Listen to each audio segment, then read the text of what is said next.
Pemerintah Kota Prabu Mulih memberikan bantuan pembukaan lahan melalui program Tebas Tebang bagi masyarakat. Program ini menjadi salah satu upaya mendukung swasembada pangan dan peningkatan perekonomian warga.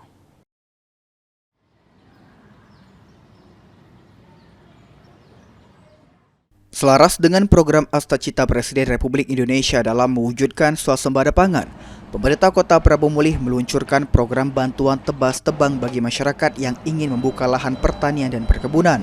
Program ini diberikan untuk membantu warga dalam membersihkan dan membuka lahan yang akan dimanfaatkan untuk bercocok tanam, khususnya guna meningkatkan produksi pangan dan hasil perkebunan di Kota Prabu Mulih.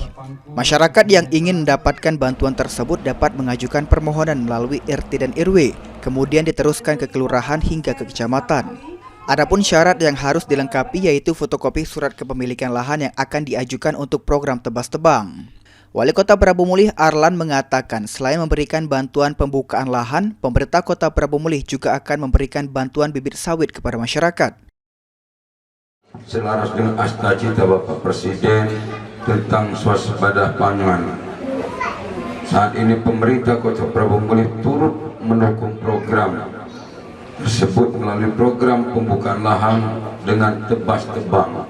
Jadi kalau Bapak Ibu ada lahan bukan sawah, diajukan di ini RT RW, ke kelurahan, ke camat, kita bantu untuk nebas tebang. Tapi cak minta surat tanah yang fotokopi dan titik koordinat. Kalau kaki nak bibit sawit kita bantu, tapi kalau dia bibit balam terpaksa nak beli dewe.